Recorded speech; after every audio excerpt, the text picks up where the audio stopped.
Você acompanha agora o Jornal da Rede Alesp. Tudo sobre o Legislativo do Estado de São Paulo. Olá, bom dia. Hoje é sexta-feira, dia 5 de junho de 2020. Eu sou o Luciano Teixeira. E eu sou Lilian Busato. Muito obrigada por estar assistindo o nosso Jornal da Rede Alesp. Jornal da Rede Alesp. Bem, pessoal, o Jornal da Rede Alesp, na cobertura é o combate ao coronavírus. Esse, é claro, o nosso principal tema aí, todas as edições, né? Preparamos aí diariamente para você atualizações, todas as informações sobre a pandemia do coronavírus. Entrevistas com parlamentares, com especialistas de vários setores. Tudo o que você precisa saber sobre o que está acontecendo em São Paulo, no Brasil e no mundo. Jornal da Rede Alesp. Então vamos começar essa edição, Lilian? Vamos embora? Vamos, 5 horas de transmissão ao vivo? 5 horas de transmissão ao vivo. Vamos, Bora, então. Luciano. Então nós vamos conferir agora os dados sobre o coronavírus no Brasil nesta sexta-feira, segundo o levantamento aí junto às secretarias estaduais de saúde. Foram registradas 34.072 mortes provocadas pela Covid-19 e 618.554 casos confirmados da doença em todo o país. O Brasil passou a Itália em número de mortes ontem e é o terceiro com mais vítimas no mundo. Agora vamos conferir também a taxa de ocupação de leitos em UTI em todo o país. No Acre, nós temos 78,2% em todo o estado. No Alagoas, 78% em todo o estado. No Amapá, 97,98%. No Amazonas, 71% no estado inteiro. Já na Bahia, 68% em todo o estado. No Ceará, temos 89%. No Distrito Federal, 69,5% na rede privada e 42,24% na rede pública. Espírito Santo, 77,55% em todo o estado. Em Goiás, 66,15% dos leitos de gestão estadual em todo o estado. Já no Maranhão, 97,5% na Grande São Luís, 84,4% no interior e 90% em Imperatriz.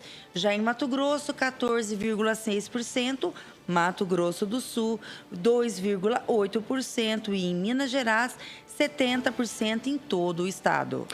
Já no Pará, 84,36% em todo o estado. Na Paraíba, 73%. No Paraná, 44%.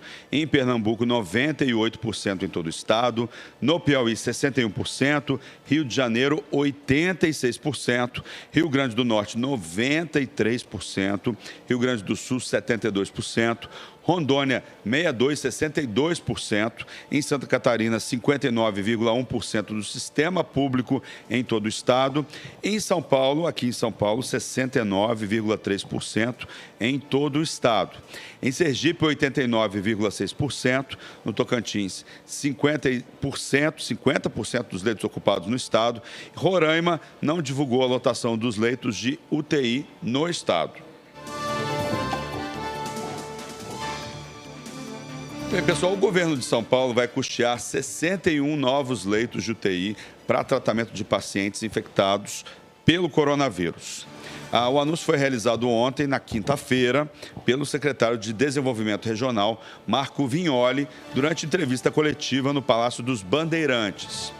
A medida atende hospitais da Grande São Paulo, Baixada Santista e interior. O secretário respondeu sobre quando os outros municípios, que ainda não podem flexibilizar a quarentena, vão entrar para essa etapa. Vamos acompanhar. Todos nós queremos, o mais rápido possível, que os municípios tenham condição de fazer essa retomada. Isso vai se dar assim que todos os municípios cumprirem os requisitos estabelecidos no Plano São Paulo, né?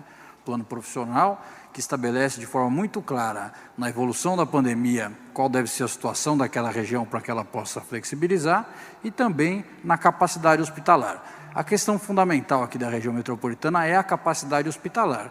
E dia após dia, todos nós estamos vindo aqui, trazendo novos leitos, hoje com a compra de novos leitos e também do envio de respiradores, formando uma capacidade hospitalar que possa levar as taxas de ocupação da região metropolitana inferior a 80%, patamar delimitado aqui pelo nosso centro de contingência. Elas têm avançado, nós chegamos a 92% na semana passada, Ontem nós viemos aqui, falamos em 85% e hoje já em 82% a taxa de ocupação da região metropolitana de São Paulo.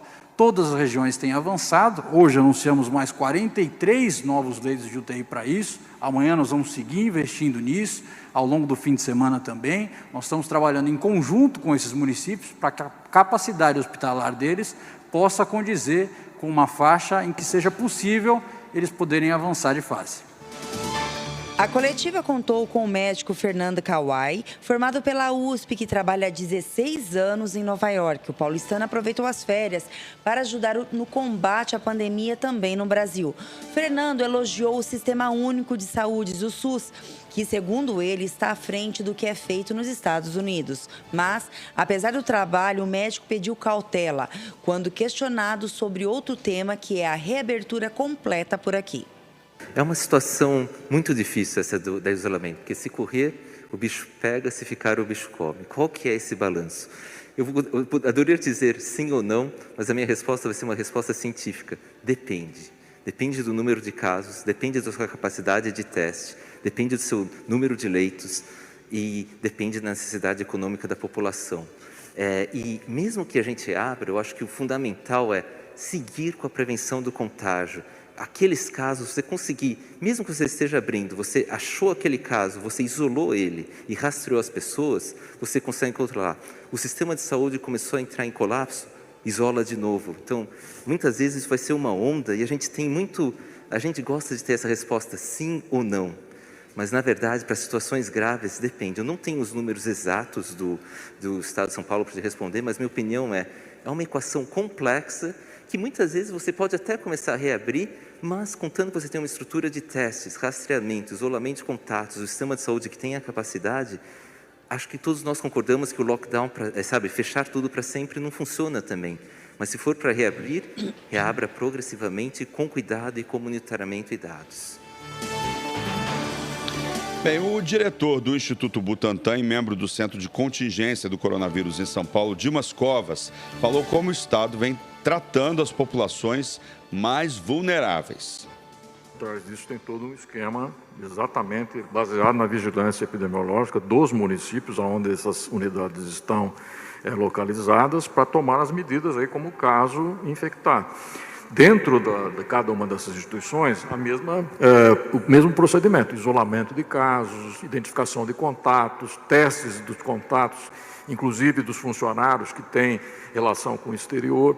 Então, tem todo aí um planejamento para dar atendimento para essas populações especiais que são muito vulneráveis, né, ao vírus, porque elas estão confinadas, principalmente os asilos.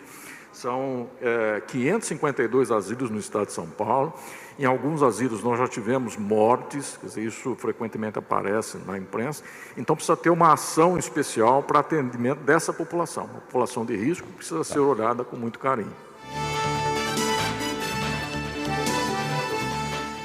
Bem, pessoal, fechados desde março, parte aí dos 400 cassinos de Las Vegas, no oeste dos Estados Unidos, voltou a funcionar ontem como um passo aí da segunda fase de abertura do estado americano de Nevada.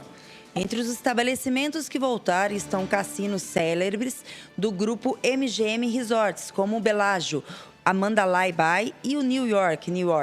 Haverá uma série de restrições e cuidados, como distanciamento social, uso obrigatório de máscaras, pias distribuídas pelo salão e uma lavagem na mão a cada rodada de distribuição de fichas. A ocupação dos ambientes está reduzida à metade e, dependente do turismo, Las Vegas foi uma das cidades americanas mais afetadas pela pandemia. Nos 150 mil quartos de hotel, mais do que a cidade de Nova York, por exemplo, a taxa de ocupação passou de 90% pré-Covid para menos de 5% nas últimas semanas. Quase todos os 60 mil trabalhadores nas redes de restaurantes ficaram sem trabalho durante a quarentena. Em maio, a cidade lançou o slogan "O que acontece em Vegas" para atrair novamente os visitantes. A campanha, que circula nas redes sociais, diz que por um bom tempo as coisas seriam diferentes e com limitações, porém com a mesma emoção. Pois é, né, Lili? Os principais destinos turísticos do mundo, a gente está vendo essa crise em Las Vegas e outros lugares também. Até aqui em São Paulo, que é uma cidade de negócios, Sim, né, de turismo também, as pessoas estão... houve uma redução drástica. Bem, o Jornal da Rede Alesp agora conversa com a deputada Marina Elou, da Rede, e ela nos fala aí sobre o Dia Internacional do Meio Ambiente. Bom dia, deputada. Seja bem-vinda ao Jornal da Rede Alesp. Bom dia a todos que nos escutam. Deputada, a gente sabe, né? Hoje, como é o Dia Mundial do Meio Ambiente, e a senhora tem como bandeira de mandato a proteção, né? Como a senhora vê hoje a questão do meio ambiente aqui no Brasil? Eu vejo com muita preocupação, infelizmente. Hoje a gente tem uma consciência clara de que as mudanças climáticas e o cuidado com o meio ambiente é cuidar diretamente da nossa preservação no futuro enquanto espécie, cuidar das pessoas, cuidar da nossa vida. E, infelizmente, no Brasil, a gente tem visto um ministro do meio ambiente falando que é o momento de aproveitar a pandemia, que hoje morre uma pessoa a cada minuto, para a gente passar a boiada. Ou seja, realmente não cuidar desse nosso maior patrimônio, que o Brasil poderia ser um grande protagonista mundial. Deputado, como é que a senhora vê as declarações lá na reunião ministerial, né, do ministro do Meio Ambiente? Como é que a senhora vê aquela história de passar boiada e tal? Eu vejo com muita tristeza, com muita preocupação. Hoje é o Dia Internacional do Meio Ambiente e, infelizmente, o Brasil não tem nada a comemorar. Nós já fomos protagonistas no mundo como o melhor programa de combate ao desmatamento, de melhor programa de criar valor a partir da floresta de pé, que cria valor para as comunidades que moram nas florestas, que criam valor a partir da biodiversidade. E hoje a gente tem destruído sistematicamente toda a nossa forma de conservação e de criação de valor. E quem vai pagar por isso somos nós mesmos, infelizmente. Deputada, em outubro do ano passado, a senhora lançou aqui na Alesp a Frente Parlamentar em Defesa ao Meio Ambiente. O que a senhora teria para falar? Quais os eixos de trabalho que já foi construído ou se está construindo ainda? Essa frente parlamentar está super atuante. Quero, inclusive, fazer um convite para todos que nos escutam, que queiram participar. Entrem nas redes, nos procurem e venham. A gente tem 4 grupos de trabalho estabelecidos. A gente tem mais de 80 organizações da sociedade civil engajadas e participando, e centenas de pessoas participando de todos os eventos. A gente conseguiu dar vários encaminhamentos, seja construindo todo o plano de saneamento e apoiando o marco de saneamento, que é uma das frentes principais, mas a gente também atuou com o Congresso Nacional, com a Frente Parlamentar Ambientalista e a Comissão do Meio Ambiente no Congresso Nacional contra o projeto de regulamentação do meio ambiente, que está muito ruim. A gente melhorou, fez uma proposta, foi lá e foi escutado, a gente conseguiu incidir no texto, e muitas coisas com o próprio secretário de Infraestrutura e Meio Ambiente, né, o Penido, aqui em São Paulo, que tem uma ótima abertura e escuta com a gente está conseguindo trabalhar. São divididos no eixos de floresta, água, mudanças climáticas e educação ambiental. Fica aqui o convite para todo mundo que quiser participar com a gente. Deputada, eu estava olhando aqui no notícias, né, e tal, o desmatamento na Amazônia, isso lá no mês de abril foi o maior nos últimos 10 anos, aumentou 171%.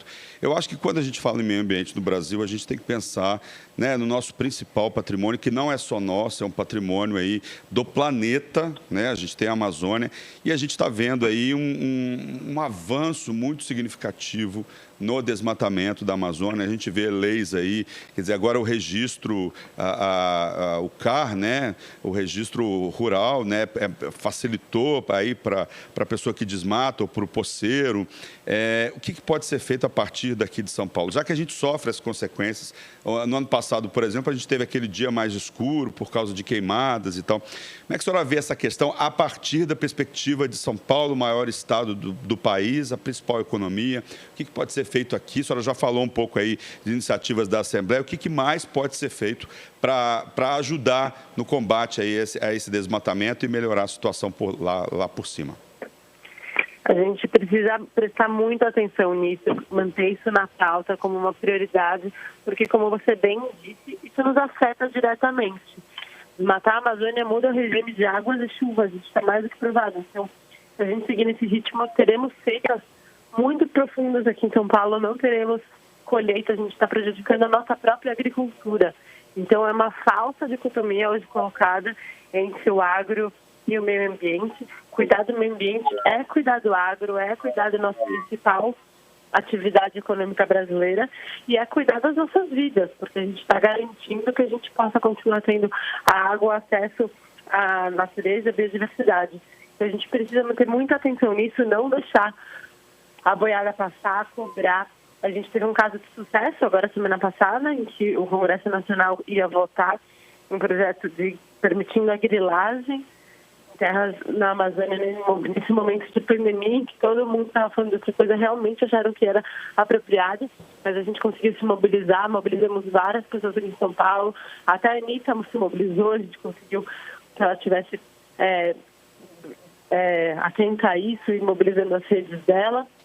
E cobramos muito os deputados e o projeto não foi votado e não passou.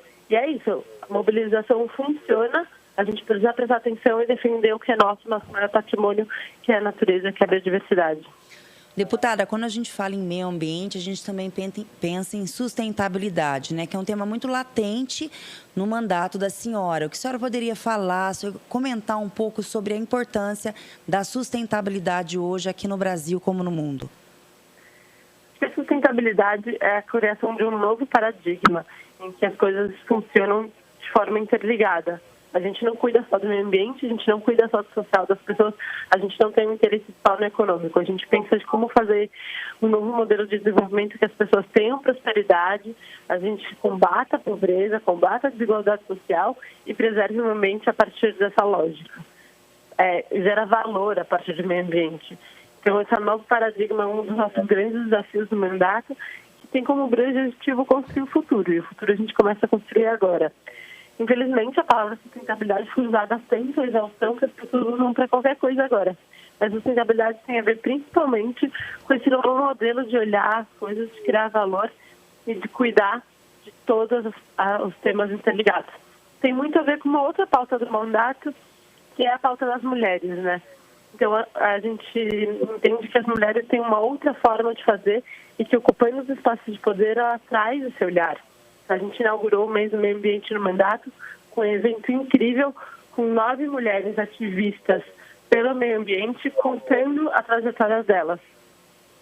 Deputada, muita gente fala, a senhora citou aí numa resposta anterior a questão da dicotomia entre desenvolvimento da agricultura no Brasil e preservação da floresta. A gente sabe que tem se avançado em cima da floresta, mas lá fora a estratégia de muitos países assim, né, está começando isso a acontecer para cobrar uma ação mais efetiva do governo para preservar a Amazônia, evitar importar produtos aí de pessoas que desmatam, que têm alguma ação que prejudique o meio ambiente no Brasil. A senhora acha que essa é a saída? Quer dizer, retaliar? A própria União Europeia já está dizendo que não quer esse acordo com o Mercosul, muito por causa aí das atitudes do Brasil. Essa questão do desmatamento é uma questão que impacta muito lá fora, principalmente na Europa. A senhora acha que o caminho é mesmo desses países retaliar aí a agricultores, empresas que usam serviço de trabalho escravo, de desmatamento, que prejudicam o meio ambiente? Esse é o caminho para que os governos tomem ações de preservação do meio ambiente aqui no Brasil? Como eu disse, é uma tristeza ter que responder essa pergunta, porque aqui no Brasil a gente já foi um dos protagonistas mundiais de boas práticas em relação à preservação do meio ambiente e à criação de valor nesse sentido, ao mesmo tempo em que o agro crescia, mostrando que sim, é possível, as coisas não são contraditórias, mas sim, tenho que te responder que infelizmente vejo que esse é um caminho muito importante, que os países que estão sendo governados por pessoas um pouco mais esclarecidas e que tem uma preservação da natureza como um dos principais pilares, não cumprem do Brasil nesse momento, em que a gente realmente está matando nosso maior patrimônio sem nenhum critério, sem nenhuma preocupação. E talvez por esse argumento econômico, os nossos próprios comerciantes, nossa própria indústria agro, que exporta muito comece a fazer a pressão necessária para que o governo volte a combater o desmatamento. Então, a gente vem trabalhando, sim, com esses organismos multilaterais, falando com os países, denunciando o que está acontecendo aqui, para que a gente possa ter freios externos também nessa luta contra o desmatamento, contra um governo que não coloca isso como prioridade. Deputada, saneamento básico e preservação florestal é um dos temas também em destaque no seu mandato, né? A senhora acha que o governo vem atuando positivamente para poder estar melhorando essa situação, investindo em saneamento e em preservação? O governo federal, não. O governo federal está provando bastante incompetente em qualquer coisa que não seja destruição. Porém, a gente tem que... eu gostaria de celebrar um esforço do Congresso Nacional pelo Marco Nacional do Saneamento Básico. O Brasil passa uma vergonha incrível mundial quando a gente fala de saneamento básico, em que mais da metade da população, mais de 100 milhões de brasileiros, não tem acesso ao sistema de esgoto, não tem acesso a saneamento básico. Esse é um dos principais pilares da dignidade humana, da saúde. Cada real que a gente investe em saneamento básico, a gente economiza R$4 no sistema de saúde. E a gente colocou isso como uma das nossas prioridades aqui no mandato, e a gente vem trabalhando bastante com esse tema, tanto no Brasil, no Congresso Nacional, como aqui no Estado, com a própria Sabesp, com o Instituto Tata Brasil. São Paulo é o estado com um dos melhores indicadores de assistência, de acesso à água, acesso ao sistema de coleta e tratamento de esgoto. Porém, a gente ainda tem muitas pessoas no estado sem esse processo básico, sem acesso ao tratamento de esgoto. É uma forma que a gente trouxe também de tangibilizar o que é o meio ambiente, o que é sustentabilidade, o impacto da vida das pessoas. Quando as pessoas não têm acesso à água limpa, elas sentem diretamente esse impacto, essa necessidade. Então, a gente vem trabalhando bastante nesse tema também. A gente conseguiu avançar. Agora, por exemplo, na pandemia, a gente trabalhou junto com a Colisão pelo Clima, identificando quais famílias e quais regiões estavam sem acesso à água. E mostramos e construímos esse mapeamento junto com a Sabesp e garantimos a retomada do serviço de entrega de água limpa para diversas regiões que estavam sofrendo com restrições de acesso à água no momento em que a principal orientação é lavar a mão, assim como ajudamos a distribuir galões de água em espaços do centro de São Paulo, para a população em situação de rua, vulnerabilidade, poderem lavar a mão, poderem ter onde ter acesso a esse bem tão limpo. E trabalhar com esse pilar é, com certeza, trabalhar com a dignidade humana. Então, quando a gente fala de meio ambiente, a gente está, sim, falando de água e a gente está falando de acesso ao nosso esse principal bem. Deputada.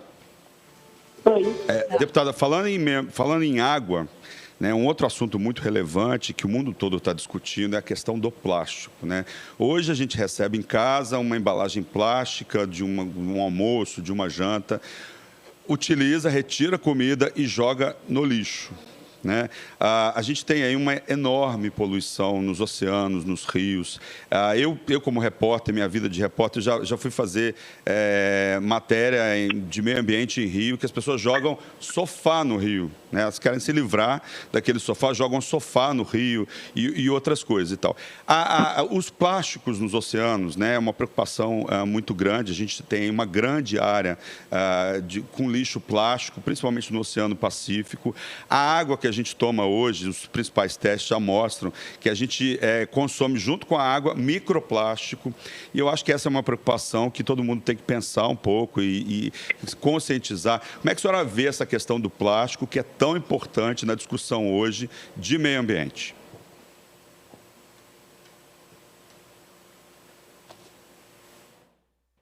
Acho que a deputada caiu.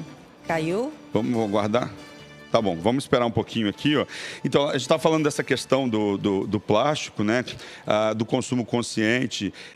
A gente vê, muitas vezes, a indústria não tá muito atenta a essa questão durante décadas aí, e agora a gente começa a conscientizar. A deputada está na linha de novo. Deputado, o senhor ouviu a minha pergunta? Ouvi. Tá bom. Ouvi, sim. Eu acho que é uma ótima pergunta, porque traz a responsabilidade para todo mundo. Enquanto a gente estava falando de grandes temas como desmatamento, como água e saneamento básico, a gente tinha muita responsabilidade no Poder Legislativo, nos governos, na Prefeitura. Mas quando a gente fala de um tema tão importante quanto o consumo de plástico, as pessoas são responsáveis por isso. Então, diminuir o quanto que você consome de plástico, questionar o restaurante, pedir embalagens biodegradáveis, usar o prato de novo, pedir para usar coisas reutilizáveis. Isso faz parte da nossa mudança que cada um de nós podemos ter, cada pessoa que está nos escutando pode repensar suas atividades, gastar menos água. Isso faz diferença, sim. Gastar menos plástico, não utilizar plástico, não jogar tantos plásticos fora, faz muita diferença. Aqui na Assembleia a gente aprovou um projeto que proíbe o canudinho plástico, que parece uma coisa bastante simples e besta, mas tem um impacto gigantesco de milhões de toneladas. Tivemos aí, deputada, daqui a pouco ela volta, a gente está com problemas aí de conexão. Pois é, essa questão do plástico é uma questão, assim, fundamental na discussão. O canudinho plástico, por exemplo, a deputada estava falando aí de uma lei aprovada aqui na Assembleia que proíbe o canudo plástico no estado de São Paulo. Apesar dessa lei, Lilian, eu já fui, por exemplo, em padarias boas aqui de São Paulo, padarias top da cidade, em que eu tive que falar, mesmo a lei já aprovada, a lei municipal, primeiro aprovaram a lei municipal e depois aprovaram a lei estadual, e as pessoas usando em padarias, por exemplo, boas padarias, canudo plástico. E aí, nessa hora, eu acho que vale você atuar ali naquele momento, assim, chamar o gerente e falar assim, olha, você sabia que existe uma lei que proíbe o canudo plástico que você está usando? Deputada, voltou? Voltei, acho que só para a gente finalizar aqui, tá bom. É isso. Realmente a questão do plástico é bem importante, a gente vem trabalhando para isso, mas quero convidar todo mundo que nos escuta também, chamar essa responsabilidade, repensar os seus hábitos e utilizar menos plástico. O plástico é uma coisa que usa uma vez e fica para sempre no meio ambiente. A gente pode ser mais sustentável utilizando menos o plástico. E hoje, que é o Dia Mundial do Meio Ambiente, que sirva para a gente repensar os nossos hábitos. Deputada, hoje nós estamos no meio de uma pandemia, né? Como a senhora imagina o mundo e as pessoas no pós-pandemia? A senhora como defensora, a senhora acredita que as pessoas também vão mudar e vão se conscientizar mais da preservação e do cuidado que nós temos que ter com a natureza? Eu espero que sim, porque o que a gente tem visto e lido, o mundo inteiro falando, é que esse vírus foi o primeiro. Mas se a gente continuar nessa velocidade de destruição do meio ambiente, a gente vai acessar cada vez mais organismos que não têm contato com seres humanos e a gente vai correr o risco de sofrer pandemias assim de forma mais sistêmica. Então, além disso, as mudanças climáticas vão trazer impactos muito grandes na nossa vida, como, por exemplo, falta de água, enchentes, falta de alimentação. Se a gente não se entender que o que a gente está vivendo agora é sistêmico e tem a ver com a forma que a gente se relaciona com o meio ambiente, a gente vai ter que continuar passando por situações tão difíceis como essa. Então, a gente vem trabalhando para trazer essa consciência e eu tenho uma sensação otimista de que a gente pode, sim, utilizar esse momento tão difícil para mudar os nossos hábitos e mudar o modelo de desenvolvimento. Mas quero agradecer bastante vocês a darem espaço para a gente falar sobre esse tema tão importante nesse dia que, infelizmente, a gente não tem o que comemorar, mas tem muito trabalho a fazer. Pois é, deputada, não tem que agradecer, é o mínimo que a gente está fazendo, é falar sobre esse assunto, que é muito importante, a gente tem que falar isso várias vezes. Eu sou também um defensor, eu acredito que a gente precisa mudar os hábitos e tal. Eu queria fazer uma última pergunta para a senhora. Eu já vi a senhora, por exemplo, no fim de semana aqui, falando sobre política com as novas gerações e tal, né, conversando com as pessoas, motivando outras pessoas a entrarem na política, principalmente os mais jovens. O que pode ser feito em relação ao meio ambiente? Assim, as escolas hoje falam sobre meio ambiente. Esse assunto é um assunto debatido ou não? E qual que é a importância da gente fazer ações conscientes com a população mais jovem para que a gente mude hábitos aí no curto e no médio prazo? É fundamental. A gente tem hoje a educação como um dos pilares do mandato, porque a gente sabe que a única forma que a gente tem de construir o futuro é garantindo que as gerações tenham acesso de uma educação de qualidade e uma educação que aproxime elas dos espaços de poder. A gente fala muito de aproximar as pessoas de participação política, porque a gente se afastou disso enquanto geração e a gente não sabe como funciona, o que faz um vereador, como funciona a Assembleia. A gente não aprende isso em lugar nenhum. E a gente só vai conseguir transformar os espaços de poder, melhorar a política, se a gente participar. Em relação à educação pelo meio ambiente, a gente inclusive aprovou um projeto assim o ano passado na Lesp, colocando no currículo do Estado a educação ambiental, e faz muito sentido, porque os hábitos se constroem e se mudam pela educação. Tá certo, eu gostaria de agradecer muitíssimo aí a participação da deputada Marina Helou da Rede. Muito obrigado aí, obrigado pela conscientização e parabéns pelo mandato aí, pelo trabalho com o meio ambiente, deputada. Imagina, obrigada a vocês, bom trabalho e a todos que nos escutem. Utilizem essa data para pensar como que vocês podem ser mais sustentáveis no dia de hoje, cuidar melhor do nosso meio ambiente. Obrigada, deputada. Bem, pessoal, a Câmara dos Deputados aprovou ontem, na quinta-feira, um projeto de lei que torna obrigatória a presença em tempo integral de fisioterapeutas nas unidades de terapia intensiva, as UTIs, né? A presença deve ser mantida 24 horas por dia, em turnos de 8 horas, e o texto segue para análise do Senado. Hoje, uma resolução da Agência Nacional de Vigilância Sanitária, a Anvisa, determina que a assistência fisioterapêutica em UTIs esteja disponível por, no mínimo, 18 horas diárias em 3 turnos. Pois é, a assistência fisioterapêutica ela é fundamental porque o fisioterapeuta vai... Muita gente nessa época de Covid sente falta de ar. Né? E aí o fisioterapeuta, por exemplo, ensina algumas técnicas para a pessoa trabalhar essa questão, e isso vai ajudar a salvar muitas vidas, Lília. Bem, a proposta havia sido apresentada em abril do ano passado, mas estava parada nas comissões diante aí da pandemia do novo coronavírus no país. Os parlamentares decidiram acelerar a tramitação e votar o texto diretamente no plenário. O projeto de autoria da deputada Margarete Coelho, Progressistas, esclarece que a obrigatoriedade vale para UTI adulta, pediátrica e o neonatal, localizadas em hospitais ou clínicas públicos ou privados. Deverão ser escalados profissionais 24 horas por dia nos turnos matutino, vespertino e noturno. E, além disso, o projeto especifica que os fisioterapeutas deverão estar disponíveis em tempo integral para assistência aos pacientes internados nas UTIs durante o horário em que estiverem escalados. Os parlamentares rejeitaram um destaque que estabelecia que deveria haver ao menos um profissional para cada 10 leitos. O texto principal aprovado não especifica o número. Jornal da Rede Alesp. Bem, pessoal, o Jornal da Rede Alesp conversa agora com o Fernando Fernandes, que é especialista em conservação da natureza. A gente vai continuar nesse assunto do meio ambiente, porque hoje é o Dia Mundial do Meio Ambiente. Ele nos fala aí sobre o meio ambiente e as tendências positivas no pós-isolamento social. Bom dia, Fernando. Obrigada por ter aceito o nosso convite para participar do Jornal da Rede Alesp. Bom dia. Fernando, houve uma redução de 8% nas emissões de dióxido de carbono, que é o nosso CO2.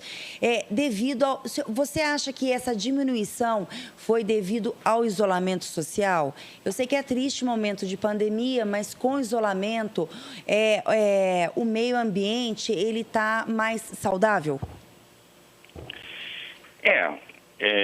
Vamos dizer que a tendência de mudança climática foi um pouco desacelerada.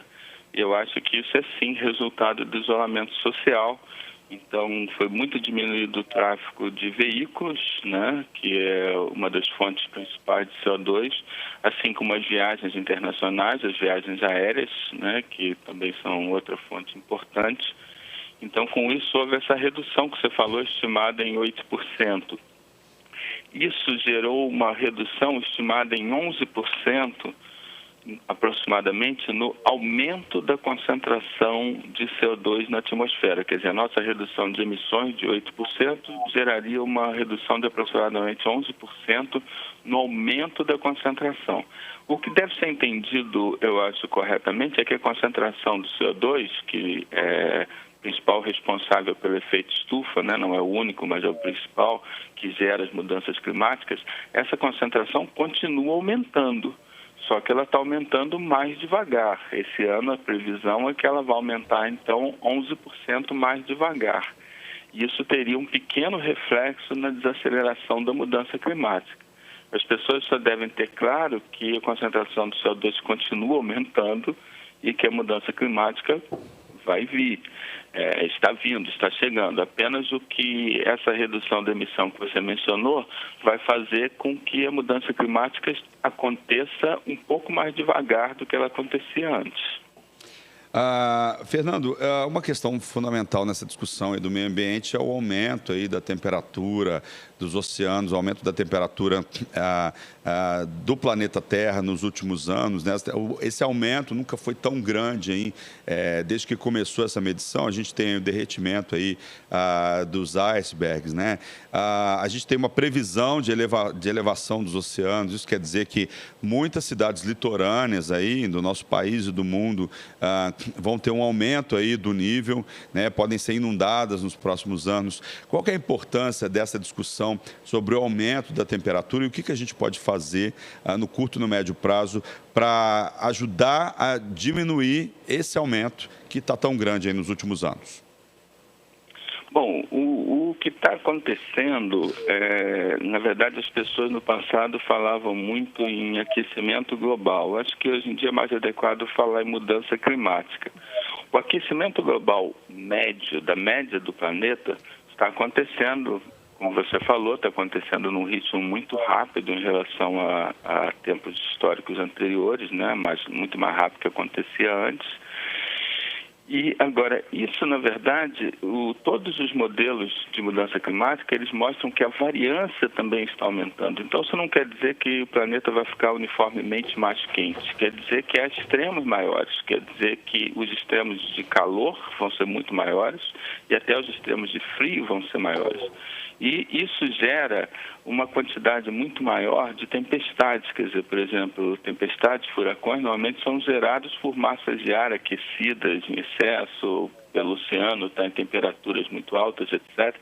Então, isso, a superfície do oceano, então isso tudo vai gerar uma quantidade muito maior de eventos extremos, de tragédias climáticas. A gente já está acontecendo isso, já está vendo isso acontecer.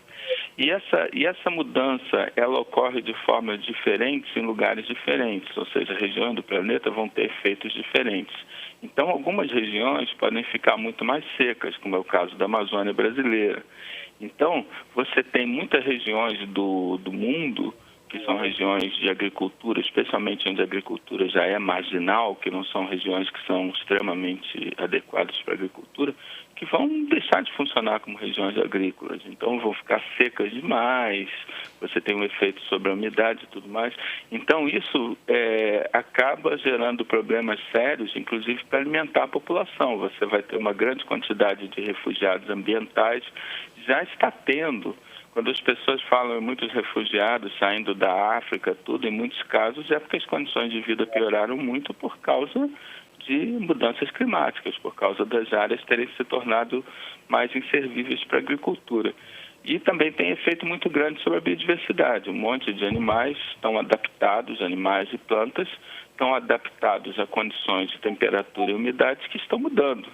Então, eles vão deixar de estar adaptados. Isso já está acontecendo também. O Fernando, vamos pensar um pós-quarentena. Quais seriam tendências positivas que as pessoas deveriam adotar individualmente no pós-pandemia para a gente poder diminuir, né, essa aceleração de aumento de poluição mundial? Assim, eu acho que para diminuição dessa emissão, basicamente a gente pensar, quer dizer, no fundo a gente conseguiu, por uma maneira dessa imensa tragédia, a gente conseguiu uma redução de emissão de CO2 que era mais ou menos aquilo que era desejado nos acordos climáticos, né? Que a gente precisaria para limitar o aumento da temperatura da Terra, uma redução de CO2 da ordem de 7 e pouco por cento, a gente reduziu 8%. Então, a gente pode tentar manter isso. Eu acho que isso seria através da questão dos sistemas de transporte e tudo mais. Mas eu acho, sobretudo, que a importância do que está acontecendo, ambiental, é que está forçando a gente a uma pausa, a olhar de novo para o nosso modo de vida e pensar se o nosso modo de vida realmente é um modo de vida que possa ser mantido. Porque, assim, uma coisa que a gente está vendo também, que a gente está vendo durante a pandemia, é que os contatos das pessoas com animais no seu dia a dia estão aumentando. Quer dizer, as pessoas estão vendo com mais facilidade animais silvestres voltarem à convivência com humanos. Então, isso aconteceu, por exemplo, com macacos na Tailândia, com cervos Sika Deer, né? Cervos na cidade de Nara, no Japão. Você teve puma passeando pelas ruas de Santiago do Chile. Você teve lobo-guará em Volta Redonda, aqui no Rio de Janeiro. Você vê, quando você anda aqui nas ruas, você vê pássaros ativos até muito mais tarde nas ruas vazias. Você vê micos e saguis com muito mais frequência no Rio de Janeiro. Então, você teve baleias no Porto de Marsella, que não acontecia há mais de 100 anos. Então, uma coisa desse tipo, eu acho que os animais, obviamente, com menos pessoas nas ruas e tudo mais, menos movimento. Os primeiros casos que eu dei da Tailândia e do Japão são lugares turísticos, onde tem muito menos movimento de turistas, então os bichos saem para explorar mais. Isso pode levar as pessoas a uma coexistência maior com esses animais. Isso leva a desenvolver um sentimento que a gente chama de biofilia. Biofilia é uma hipótese do biólogo norte-americano Edward Wilson, de 1984, que gostar de animais e plantas não é uma coisa aprendida. É uma característica inata do ser humano, que nós podemos alimentar através da educação, ou nós podemos perder através da educação, dos nossos valores culturais, etc. A gente não precisa aprender a gostar de bicho. A gente pode, pela cultura, desaprender a gostar de bicho. E nós estamos com uma imensa oportunidade para aprender, para fomentar isso, né? Então, isso é uma coisa que eu acho que isso pode ser positivo, ou seja, que uma vez que esses animais tiveram uma mudança de comportamento e procurar uma proximidade maior com as nossas cidades, tentar manter isso. A outra coisa é pensar sobre a nossa civilização como um todo. Quer dizer, isso, em última análise, é consequência do impacto excessivo nosso sobre a natureza. A pandemia do Covid-19 começou em mercados de animais silvestres da China. Podia ter começado em vários outros países, mas isso não é específico da China. Vários outros países têm mercados de animais silvestres, inclusive na África e na América do Sul. Agora, aconteceu disso. Por que as pessoas têm que consumir animais silvestres? Isso, originalmente, começou na China na década de 70, uma maneira de lidar com superpopulação. A China, obviamente, é um país com uma população gigantesca e foi estimulado esse consumo de animais silvestres, que é uma maneira de você lidar com o fornecimento de alimentos para países superpovoados. É a mesma coisa que acontece na África agora, com o que o pessoal chama de bushmeat, que é carne de animais selvagens. Então, na verdade, isso é porque a nossa população é grande demais, porque a pressão é gigantesca sobre os recursos e a gente tem que utilizar absolutamente tudo. Mas uma vez que esses animais silvestres, que até pouco tempo estavam mais distantes dos humanos, que tinham menos contato, né? A pandemia teria vindo originalmente de morcegos com hospedeiros intermediários, que ninguém sabe muito bem qual foi o hospedeiro, pode ter sido um pangolim, uma coisa assim. Mas, então, a nossa civilização, eu acho que é importante a gente aprender a lição de que o tipo de pressão que a gente mantém sobre a natureza vai acabar tendo consequências ruins. Essa pandemia, tinha sido predita em todas as palavras há vários anos atrás. Em 2013, alguma coisa assim, o David Quammen, que escreveu o livro Spillover, que foi traduzido em português Contágio, o David Quammen já falava que a questão de uma grande pandemia na humanidade não era uma questão de se isso ia acontecer, era uma questão de quando isso ia acontecer. Então já estava óbvio que nosso impacto sobre a natureza, a maneira com que a gente se relaciona com ela, iria gerar esse tipo de problema. Nós podemos só aprender a lição para que não gere de novo. Uma outra questão, você falou aí de confinamento, de animais e tal, a gente está sentindo como que é ficar confinado, né? Acho que nesses momentos aí, 3 meses já de confinamento, e a gente tem essa prática, né, desmedida com os animais zoológicos, animais em gaiolas e tal. Você acha que a partir do momento que a gente está se sentindo confinado, né, a gente pode mudar a postura em relação aos animais nessa questão? Quer dizer, a gente aprisiona, desde que a gente, né, tá na terra, a gente aprisiona animais, a gente tem esse hábito. Como é que você vê esse hábito do ser humano e se com essa quarentena a gente pode ter uma outra visão sobre esse assunto? Eu acho que, assim, obviamente isso é muito ruim por causa do sofrimento que a gente impõe aos animais, né?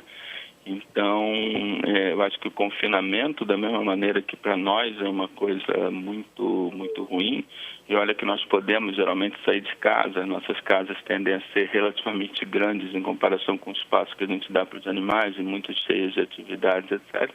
Para os animais, obviamente, ficar confinado como um pássaro em gaiola implica um sofrimento muito grande. Então, eu acho certamente que isso é uma prática muito ruim e é uma prática que eu espero que, com a nossa experiência de quarentena, a gente possa aprender alguma coisa sobre isso.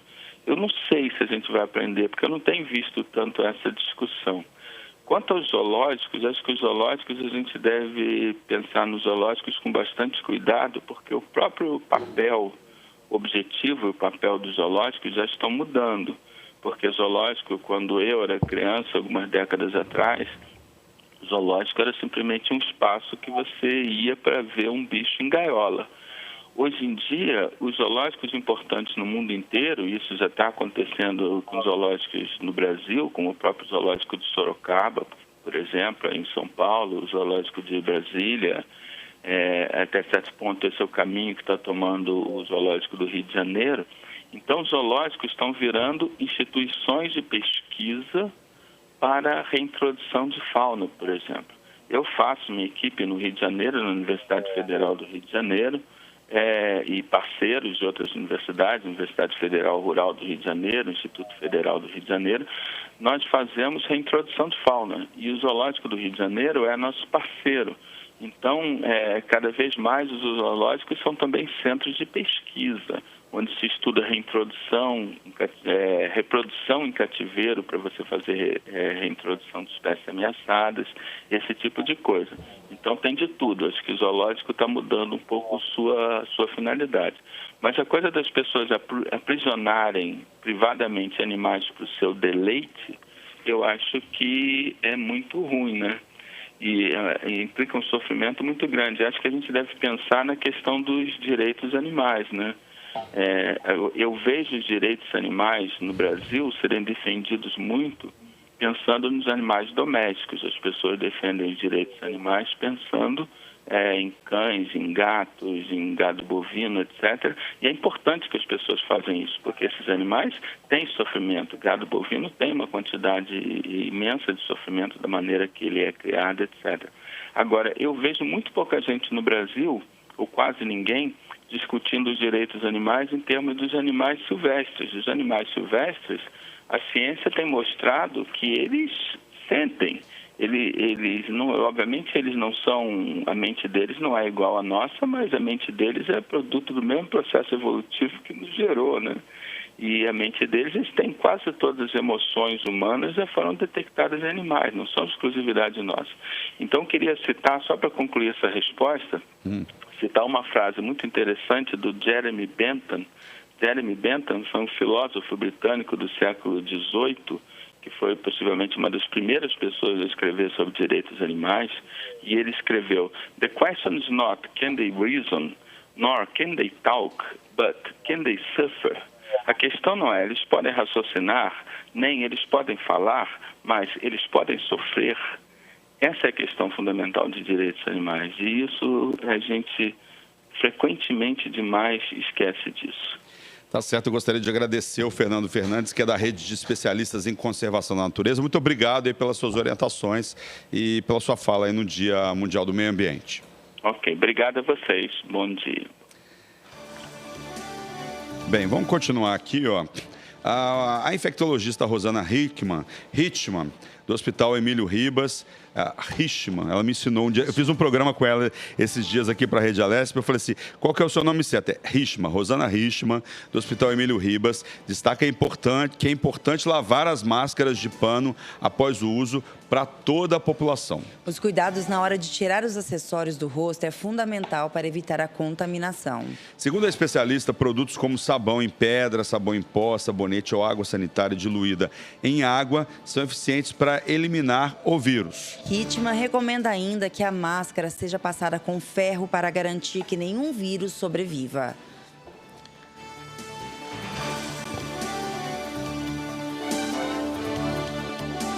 Bem, pessoal, o Jornal da Rede Alesp agora vai dar um giro informativo via Skype com os nossos repórteres, trazendo aí mais notícias para o Jornal da Rede Alesp. Vamos chamar Sérgio Everton. Sérgio Everton, bom dia, Sérgio, tudo bem? Oi, bom dia, Lilian. Bom dia, Luciano. Tudo bem? Bom dia aos nossos telespectadores e ouvintes também aqui da nossa Rede Alesp. Dia hoje mais friozinho aí, né? Tá todo mundo aí agasalhado, porque hoje tá um friozinho, né? O tempo tá mudando aí. A gente não chegou, né, ainda no inverno, mas tá bem friozinho, né? O que você traz hoje para nós, Sérgio, de Olha, novidades, Lívia, de assuntos? Tomara que sejam positivos, né? Não, com certeza. Não, mas é o que eu faço aqui, né? Eu procuro trazer sempre as notícias mais positivas, né? Porque a gente só vê, né, as coisas sendo noticiadas aí como mortes, mais infectados do coronavírus, a curva subindo, né? Aquela coisa toda. Mas é bom sempre a gente ver esse outro lado, né, bom dessa pandemia. Não, entre aspas, a gente fala, se eu falo bom, mas não é bem o que ninguém queria isso, né? Mas é bom a gente ter essas notícias, né? Por exemplo, as compras com esse auxílio emergencial, olha só, com os R$600, elas vão ser ampliadas aí para todas aquelas maquininhas, né, Luciano e Lília? Sei. Maquininhas que você usa, né? São recursos aí da maquininha que vão permitir ao beneficiário não precisar sacar o auxílio, né? Ou seja, vou explicar por que até. As filas nos bancos, né? Porque as filas são muito grandes. O problema também, né, da questão de você ser... Né, a gente não fica pensando nisso, mas acontece, a gente sabe disso, é assaltado, aquela coisa toda. Então, as maquininhas aí que a gente usa, né, no dia a dia, elas vão poder permitir que a pessoa use o dinheiro sem precisar sacar, né, sem precisar ir na Caixa Econômica. Então, você pode, como se fosse o cartão lá do VR, aquela maquininha que você usa, né, vai lá, faz as suas compras, paga, né? O Banco Central, ele prevê que todas elas, essas maquininhas de cartão, vão receber pagamentos de compras feitas com esse auxílio, né, dos R$600, por meio de um aplicativo. Esse aplicativo é da Caixa Econômica, chama Caixa Tem, né? E eles estão tentando aí agilizar isso o mais rapidamente possível. Hoje, por exemplo, só estão recebendo esses pagamentos as empresas controladas, né, pelos grandes bancos, né, claro. A previsão é do diretor aí da organização do sistema financeiro do Banco Central. E esse arranjo de pagamento vai dar acesso, né, o mais simetricamente possível a todos os credenciadores de estabelecimentos comerciais. Por quê? Para não haver aquela coisa toda, mas só os bancos grandes que vão ter esse tipo, né, de fornecimento, né, da maquininha. Não, todos vão ter direito sem dar privilégio a nenhum banco ou a outro. Então, isso é bom, né? O diretor lhe deu um prazo aí exato para isso acontecer. Ele também disse que o Banco Central está extremamente vigilante quanto a possíveis efeitos, né, anticoncorrenciais, como eu estou falando agora, né, para não haver essa questão da concorrência entre os bancos, por exemplo, só empresas grandes são beneficiadas com esse sistema. Não, então as pequenas também vão poder usufruir, né, poder concorrer com as outras, estarem juntas, né, para não haver essa questão da disputa, né, de empresas independentes das maquininhas que ainda não recebem esse pagamento pelo Caixa Tem. Então é muito legal isso, né? O governo está tendo aí uma solução, procurando uma solução, para que não haja, como eu disse, a concorrência, né? Essa questão, o banco, só os bancos grandes podem fazer, o lucro vai sempre... Não, então vai ser dividido aí. Então todos os bancos vão ter direito aí de usar, né, esse dinheiro dos R$600 do auxílio emergencial para poder, né, o contribuinte, quem vai sacar, poder usar sem precisar pegar dinheiro, não enfrentar fila aí, que é horrível, a gente sabe disso, né? As filas são enormes, é muita gente, e isso é uma ideia legal. Outra coisa é que o Brasil, né, os testes da vacina lá em Oxford começam agora em junho aqui no Brasil, né? Na semana aí do dia 15. O Brasil foi um dos países escolhidos para testar a eficácia da vacina desenvolvida pela universidade, essa Universidade de Oxford, contra o novo coronavírus. O procedimento foi aprovado pela Anvisa, que é a nossa, né, Agência Nacional de Vigilância Sanitária, e também pelo CONEP, que é a Comissão Nacional de Ética em Pesquisa, e vai ser realizado aí em 5.000 voluntários no país. O chefe aí do Instituto de Saúde Global da Universidade de Siena, a pesquisadora do CRIO, que é o Centro de Referência para Imunobiológicos Especiais da Unifesp, Universidade Federal aqui de São Paulo, consultora também de sênior da Fundação Bill e Melinda Gates, né, que é eles que estão fazendo essa, né, toda essa como é que se diz, os testes, né, financiado pela fundação aí do Bill Gates, que é o dono da Microsoft, né? E os voluntários ainda serão recrutados. Os testes vão ser e deverão começar na semana desse dia 15 de junho. A chegada das doses, entretanto, depende ainda aí de quando eles conseguirão, né, desembarcar no Reino Unido, uma vez que os voos estão aí circulando em número bem reduzido. Quer dizer, o Brasil está realmente, viu, Lília e Luciano, também à frente disso tudo. Não são só os países desenvolvidos aí que estão correndo atrás das vacinas, né? O Brasil está bem nessa situação e eu tenho certeza aí que logo, logo, né, essa vacina vai aparecer, né? Se dissesse assim, o Brasil está, inclusive o Brasil está entre os 30 países aí, né, que estão fazendo testes para descobrir a vacina contra o coronavírus. Isso é muito importante, né? A gente está nesse meio dos grandes aí, né, para que essa vacina chegue logo e acabe com essa pandemia. Outra coisa, na França, viu? Crianças são menos contagiosas que adultos. Sabia disso, Luciana e Lilian? Vocês sabiam disso? Não sabia. Pois é. O estudo francês indica que as crianças não são um importante vetor do contágio aí do coronavírus, como todo mundo sempre pensou aí. Bom, estudos da França. Isso aqui a gente não está afirmando, né? Nós, como jornalistas, a gente pesquisa, procura e, né, pegar a fonte verdadeira do que está sendo noticiado. Então, isso é na França. Esse resultado da pesquisa foi publicado lá nos jornais, né, de Paris, no jornal Le Parisiense e o Le Monde. O estudo foi realizado por pediatras com 605 crianças de menos de 15 anos, né, na região metropolitana lá de Paris, e organizado pela Associação Francesa de Pediatria Ambulatorial. A região parisiense é uma das mais afetadas, a gente sabe disso, né, da epidemia aqui no país. Lembram aí os jornais. Os jovens, lá na França, no país aqui não, na França, né, os jovens foram seguidos por 27 pediatras durante quase um mês. Né, quase um mês, os pediatras seguiram essas crianças para fazer o teste, né, para saber se realmente, né, as crianças são mais infectadas ou não, ou possam ser assintomáticas ou não e passar, né, o vírus para as outras pessoas. E durante, foram acho que foi do dia 14 ao dia 14 de abril a dia 12 de maio, né?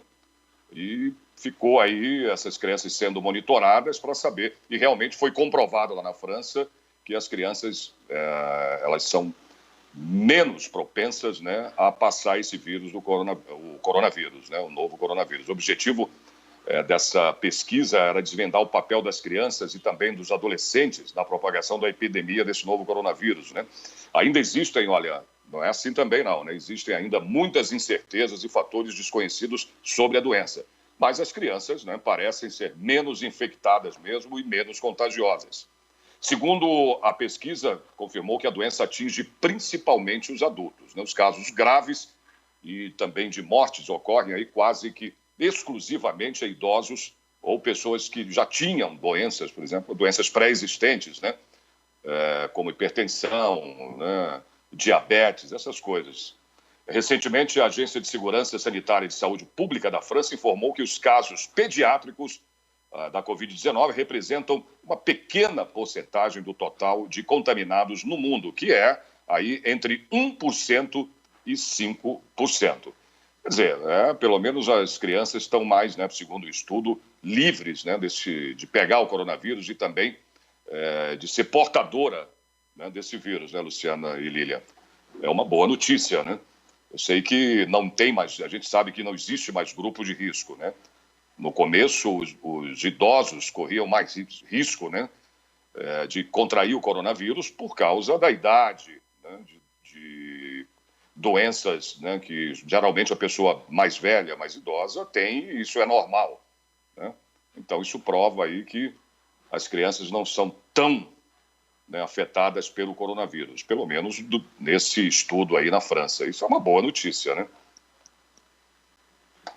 A sua participação, muito obrigado aí pelas suas notícias. Sempre, Sérgio Everton, sempre com notícias boas aqui, sim, né? Sim, obrigada, Sérgio, aí, por nós essas informações e por ter participado hoje aqui do jornal. Tenha um bom dia, Sérgio, e um bom fim de semana. Para vocês também e um ótimo trabalho aí para vocês. Até. Obrigada, Sérgio. Bem, pessoal, a Prefeitura de São Paulo assinou ontem, quinta-feira, a autorização para que seja retomado o atendimento ao público em concessionárias de veículos e escritórios aqui da capital. A partir desta sexta-feira, quando a medida deve ser publicada no Diário Oficial, segundo anunciou aí o prefeito Bruno Covas. O anúncio parte do processo de flexibilização da quarentena para conter a propagação do novo coronavírus. Nós já vamos assinar no dia de hoje com o setor de vendas de veículos, concessionárias e o setor de escritórios na cidade de São Paulo, disse Bruno Covas em coletiva de imprensa ontem, quinta-feira. A partir de amanhã, publicados os protocolos assinados hoje, os escritórios e as concessionárias estão autorizados a terem abertura para o público. Elas, que já funcionavam, mas apenas com trabalho interno, vão poder fazer atendimento ao público durante 4 horas por dia, a partir de amanhã, completou o prefeito. Bem, entre as restrições ao funcionamento impostas para concessionárias e escritórios estão atendimento ao público por até 4 horas por dia, público limitado a 20% da capacidade total, quer dizer, entre as permissões, né, vamos dizer assim, né, não restrições, igual está aqui. Horários de abertura e fechamento não podem coincidir com horários de pico, aí das 7 às 10 da manhã ou das 17 às 20 horas. Obrigatório uso de máscaras para funcionários e clientes, espaçamento de 1,5 metro entre pessoas com uso de demarcações e barreiras físicas. Outra medida é a medição de temperatura na entrada. Estímulo ao teletrabalho home office, principalmente para mães com filhos pequenos. Disponibilizar álcool gel 70%, água, sabão e toalhas. Intensificar as medidas de limpeza com reforço na higienização dos sistemas de ar condicionado. Apoio à testagem de casos suspeitos entre funcionários. Informar e orientar funcionários, parceiros, colaboradores e clientes sobre o cumprimento das principais medidas adotadas. Integrantes de grupos de risco para a Covid-19 devem evitar o trabalho presencial. Bem, pessoal, São Paulo comemora nesta sexta-feira, 5 de junho, o Dia Estadual do Meio Ambiente. Criada pela Assembleia Legislativa em 1996, a data tem como objetivo promover uma reflexão sobre a preservação do planeta. Este ano, a comemoração tem como tema a relação entre a saúde humana e o equilíbrio do ecossistema no mundo pós-pandemia. Na LESP, iniciativas buscam proteger o meio ambiente e diminuir a poluição no estado. O Jardim do Palácio 9 de Julho, por exemplo, tem hoje mais de 600 árvores que ajudam a melhorar a qualidade do ar. Em 2019, os deputados estaduais aprovaram uma lei que proíbe o fornecimento de copos, pratos e talheres feitos de plástico. Além disso, tramita atualmente uma proposta que define regras para o descarte adequado de resíduos sólidos gerados em eventos. O projeto de lei apresentado no ano passado está em análise pela Comissão de Constituição, Justiça e Redação da Assembleia Legislativa de São Paulo. Bem, o Jornal da Rede Alesp conversa agora com Arnaldo dos Santos Rodrigues, que é biólogo e mestre em ecologia. Ele nos fala aí sobre o impacto da pandemia no meio ambiente. Bom dia, Arnaldo, tudo bem? Bom dia, tudo bem? Tudo bem com vocês aí no estúdio? O Arnaldo, você poderia estar falando um pouquinho para a gente aspectos positivos e negativos para o meio ambiente que a quarentena ofereceu? Sim. Bom, primeiro, né, a quarentena é alguma coisa que deveria ter começado um pouco antes.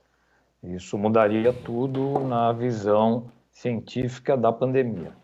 A relação com o meio ambiente nos traduz uma produção diferenciada de resíduos sólidos. Por exemplo, por quê? As pessoas ficam dentro de casa, elas passam mais tempo consumindo alimentos, produzindo mais lixo doméstico, mais resíduos, né? Consumindo mais água, mais energia elétrica e alguns serviços. Essa produção pode ser considerada uma produção negativa com relação à questão do meio ambiente, principalmente quando se trata da questão urbana, pela concentração exagerada de pessoas que temos atualmente, principalmente numa capital como São Paulo. Isso seria o básico, né? Para não entrar em detalhes, essa conversa poderia durar algumas horas. Pontos positivos. Você percebe que durante a quarentena, como uma porção de pessoas ficou em casa, uma outra porção de automóveis e mesmo de coletivos, né, de transporte, e mesmo de caminhões, eles deixaram de transitar. Com isso, uma quantidade de dióxido de carbono não foi emitida. Então, a atmosfera acabou se beneficiando com isso. Mas isso só demonstra para nós que deveríamos mudar o nosso comportamento com relação à nossa vida atual, nosso comportamento social. Você acredita que haverá aí mudança de comportamento com relação às questões ambientais aí depois dessa pandemia? Você acha que as pessoas vão estar mais conscientes ou não?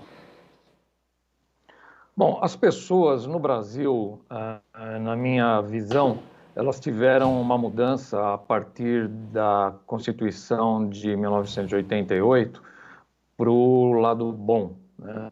Nós passamos a discutir a questão ambiental em casa, com os filhos na escola, e em 1992, com o encontro da ONU sobre meio ambiente e sustentabilidade, que aconteceu a Rio 92, mudou muito a consciência dos brasileiros. Isso já fez com que as nossas atitudes mudassem. Se você não vê mais criança, quando eu era criança você jogava papel na rua sem o menor problema. Hoje é muito mais difícil de você ver uma questão dessa. Você vê crianças plantando árvores e você não vê crianças com estilingue matando passarinho. Muito bem, essa é uma atitude de consciência social que foi construída ao longo de muitos anos e muito sacrifício por parte de ambientalistas da área educativa, da educação, e também dos políticos, né, criando leis importantíssimas para que isso acontecesse. Durante o último ano e meio, o que tem acontecido é que a questão ambiental tem sido desprezada, tem sido deixada para segundo plano, quando não, pior que isso, tem sido feito um trabalho de desconstrução da educação ambiental, do trabalho conquistado em décadas. Tanto que a Amazônia foi desmatada numa quantia exagerada e descontrolada. Então, eu tenho dúvidas sobre o que pode acontecer após o fim da pandemia, que ainda demora para terminar. E também presta atenção num dado importante. Você planta uma árvore, ela demora 15 anos para ficar adulta e às vezes 70 anos para ser constituída mesmo. E você corta ela em 5 minutos. Né? Então, a regeneração de tudo isso é muito demorada.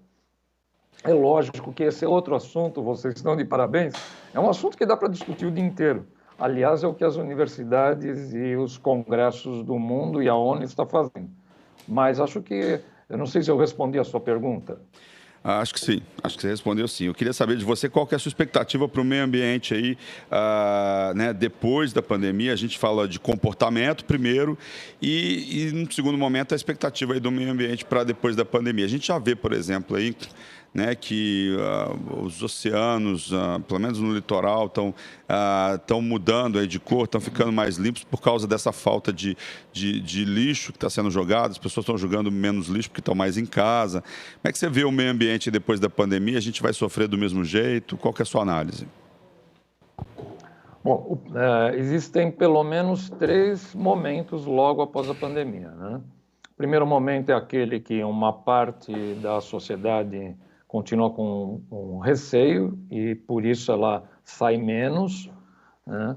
Um segundo momento em que todo mundo percebe que agora eu posso sair, então realmente todo mundo vai sair, vai viajar, vai passear e vai aumentar o turismo, principalmente o turismo interno, devido ao medo de pegar avião e ir para outro país e coisa do tipo. E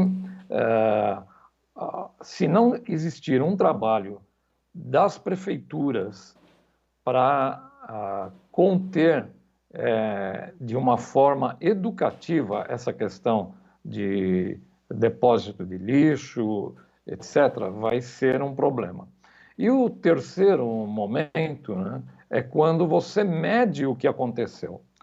Quando você já está na rua e você já está com aquela embalagem que você, de alguma coisa que você comprou na mão, e você nem tem onde jogar. E aí nós, aqui no Brasil, não temos o costume de comprar uma embalagem e achar que, aliás, comprar um produto e entender que a embalagem é sua. Você comprou o produto e comprou a embalagem. Então você tem que levar a sua embalagem para casa e tem que jogar a sua embalagem no lixo reciclável para que ele volte para a indústria de alguma forma, que é muito difícil. Sabe que a gente não recicla a quantia desejada. Você deu um dado extremamente importante sobre os oceanos, né? Mas os oceanos, eles estão atravessando um problema terrível, porque o plástico que a gente considera que se degenera de 40 a 450 anos, ele não é bem que ele se degenera, ele deixa de ser visto, enxergado. Ele se transforma de uma partícula de 1 centímetro para uma partícula de 1 milímetro ou 1 nanômetro, né? A milésima parte. Então, isso acaba entrando na cadeia alimentar, né? E é consumido pelo peixe, desde do menor indivíduo, desde o plâncton, que é importantíssimo para a produção de oxigênio nos oceanos, até pela baleia, que é o maior animal. E aí acontece uma devastação, uma erosão genética, onde você tem a morte de todos os animais, numa degeneração da cadeia produtiva da vida. Não sei se eu estou me estendendo. Não, pode continuar, pode continuar. Posso continuar? Pode. Mas é importante que possamos entender que quase 100% do nosso lixo está ligado diretamente ao petróleo, né? Porque se tudo que você tem em volta, o computador que eu estou olhando, o fone de ouvido que eu estou usando, a energia e etc., todas essas coisas estão dependentes do petróleo, e todos os plásticos, e a gente chama de plástico tudo que não é de vidro, de papel e madeira. Então toda essa cadeia produtiva produz um enorme e inacreditável número de dejetos que não são reaproveitados. O Arnaldo, qual seria então uma solução para se produzir menos lixo durante essa quarentena? Bom, primeiro você tem que analisar se você necessita de 10 embalagens. Então, quando você for consumir alguma coisa, as pessoas ligam para fazer compra no mercado, no restaurante, e vem a embalagem de proteção, a cesta, né? Você tem que eliminar isso.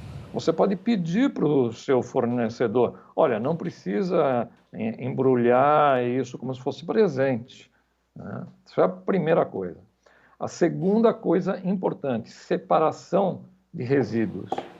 Porque se você separa o resíduo, você dá a chance para que uma parte vá para o aterro sanitário e outra parte possa ser reaproveitado, reutilizado ou reciclado. São coisas diferentes, Arnaldo, e que nós costumamos confundir. Arnaldo, você tocou numa questão importante. Um resíduo plástico sujo, né, com resto de comida, por exemplo, ele não vai ser reciclado, ele vai acabar parando no aterro sanitário, né? Lá em casa, por exemplo, a gente tem 2 lixos, né, no condomínio lá em casa. A gente tem o lixo reciclável e o lixo normal. Uma prática que eu já adoto há muito tempo tirou a comida da embalagem plástica, do iogurte e tal, lave aquela embalagem plástica e jogue na parte reciclada. Porque se ele estiver sujo, muitas vezes não dá para ser aproveitado, não é isso? Exato. No Japão, por exemplo, existe o costume de você usar uma garrafa e lavar ela antes de mandar para reciclagem.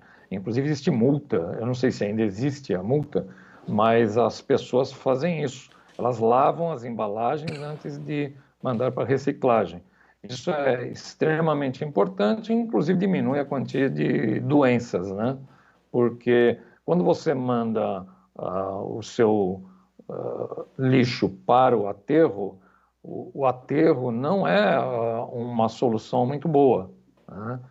O ideal, estamos longe disso, mas o ideal seria que o material orgânico fosse transformado em matéria orgânica e reusado nas plantações, coisas do tipo, né? Viraria assim adubo. E o material que pudesse ser reciclado retornaria para a indústria numa reversão, e essa reversão transformaria esse lixo em novamente material. Com isso a gente economizaria energia e, evidentemente, o meio ambiente iria agradecer muito, porque tudo termina no oceano. Isso é importante que a gente tenha em mente, que se você joga uma ponta de cigarro na rua, essa ponta de cigarro vai para o bueiro, vai para o rio e vai terminar de alguma forma no oceano. Isso é fundamental ter em mente. E quando você fala da ponta de cigarro, você está falando de petróleo, material usado para o filtro do cigarro também tem petróleo. Como é que o senhor analisa aí os desafios ambientais, o que poderá ser feito para mudar o cenário de degradação ambiental aqui no estado de São Paulo? Perfeito, boa pergunta. Nós temos em São Paulo uma Mata Atlântica exuberante, bastante conservada, com todos os problemas dessa megalópole. Nós ainda temos aqui na capital, olhando da janela, você consegue ver a serra, né? Em qualquer lugar de São Paulo que você tiver, se você se elevar um pouquinho, em qualquer prédio, qualquer lugar que você subir 3, 4 andares, você vai ver um pedaço de Mata Atlântica, né? Então, nós precisamos que, principalmente a Assembleia Legislativa, né, o Poder Legislativo e o Poder Executivo, o Governo do Estado e suas secretarias de meio ambiente, se entrem num acordo e passem a cuidar cada vez mais disso, porque está havendo um problema de desinformação total no Brasil com relação à proteção das nossas florestas. As pessoas, quando protegem rios e florestas, elas protegem a vida de todas as espécies, né? E a espécie humana é apenas uma espécie nesse conglomerado de espécies. A biodiversidade muito maior do que a espécie humana. Nós estamos aqui há pouquíssimo tempo, né, enquanto grandes massas de espécies, mesmo de mamíferos, da qual nós descendemos, já estão aqui há muito mais tempo. E existe uma interligação de todas essas cadeias produtivas. Por isso que economia e ecologia, se você perceber, as duas palavras começam com eco, né? Então, as coisas estão ligadas e precisam ter uma atenção maior por parte do governo. Essa atenção tem que ser levada a cabo pelos legisladores, que são importantíssimos e que podem determinar como que vai ser dada a educação para as crianças, que são as futuras gerações, que estarão pensando e agindo de uma forma diferente se receberem o tratamento adequado. Então, desde da sua casa, como você disse que separa o lixo na sua casa, eu também separo na minha casa, os resíduos, até a hora que você vai se locomover, se você puder andar a pé, ou de transporte coletivo, ou de bicicleta, você vai estar colaborando bastante para diminuir a poluição. Então, temos que dar muita atenção para essa questão e olhar claramente para quem está poluindo, né? Porque uma coisa é a poluição que você faz em casa, outra coisa é você pegar um trator e ir na Serra da Mantiqueira, na divisa de São Paulo, e destruir uma parte, ir na Cantareira, onde moram os índios, no Pico do Jaraguá, e destruir uma parte. Arnaldo, muito obrigado aí pela entrevista, muito obrigado pelos esclarecimentos, foi muito bom ter você aqui no nosso jornal, né? Eu acho que é super importante esse papel. Muito obrigado e até uma próxima entrevista. Eu que agradeço em nome dos ambientalistas e dos biólogos aqui. É muito importante ter essa atenção por parte da Assembleia Legislativa, da TV e da rádio. Parabéns para vocês neste Dia Mundial do Meio Ambiente. Tá. Muito obrigada, Arnaldo. Tá certo, muito obrigado. A gente está fazendo aqui o mínimo, né, pelo meio ambiente, fazendo o nosso papel. Dá um bom Alesp Conecta com ele para falar sobre o meio ambiente. Eu acho que com ele, com a Marina Elô, com também um outro entrevistado. Sim. Eu acho que tem os três são ótimos, acho que a gente pode dividir e fazer essa programação. Exatamente. Bem, um estudo aí da Fiocruz constatou que Manaus foi a capital brasileira mais atingida pela Covid-19. A capital amazonense registrou um avanço devastador da doença entre os dias 19 e 25 de abril, quando a cidade se tornou o epicentro da Covid-19 no país, com 915 mortes registradas no local. O aumento de vítimas por Covid em Manaus supera dezenas de vezes de outras capitais brasileiras. Segundo a Fiocruz, um sistema de saúde fraco e um grau elevado de desigualdade social foram os fatores que contribuíram para a explosão de mortes em Manaus. Segundo a Prefeitura de Manaus, abril teve uma média de 90 sepultamentos por dia. Em maio, esse número caiu, foi de 80. Os cemitérios públicos estão superlotados e os enterros continuam coletivos, com os corpos colocados em valas comuns. Pois é, pessoal, o Jornal da Rede Alesp conversa agora com o Rui Manuel Alves dos Santos, que é secretário de Planejamento e Meio Ambiente da cidade litorânea de Itanhaém. Ele nos fala aí sobre o Dia Mundial do Meio Ambiente na cidade de Itanhaém. Bom dia, Rui, tudo bem? Obrigada por ter aceito o convite para participar de uma entrevista aqui no Jornal da Rede Alesp. Eu que agradeço o convite. Ô Rui, a gente sabe que Itanhaém atua com tolerância zero na operação de combate às ocupações irregulares, né? E como a prefeitura ela tem atuado para combater essas ocupações ilegais que a gente sabe que representam um risco ao meio ambiente? É verdade. Nós montamos na prefeitura uma força-tarefa que envolve a Secretaria de Segurança e Trânsito, a Secretaria de Comunicação, para a gente divulgar as ações de força-tarefa, até para evitar criar medo das pessoas quem está pensando em invadir alguma área, né? Envolvendo a Polícia Ambiental Estadual e também, em alguns casos, chega até a envolver a Polícia Militar quando há necessidade. E com essa integração e a Secretaria de Serviços de Urbanização. Então, a gente agenda previamente, geralmente 2 operações mensais. Achei. E a gente vai nos locais e intima antes, avisa, tenta fazer com que o pessoal elimine a sua invasão. Mas ontem foi o dia de uma operação, nós fomos em 3 ruas, nós tivemos a remoção de várias cercas em áreas invadidas, demolimos uma casa, íamos demolir uma segunda e pediram para nós um prazo para poder tirar o telhado, aproveitar pelo menos o material, então nós demos aí 10 dias de prazo, mas tem uma atuação atuante sim. Rui, aí em Itanhaém existe algum centro que incentiva a educação ambiental? E se sim, né, quais os projetos que são trabalhados?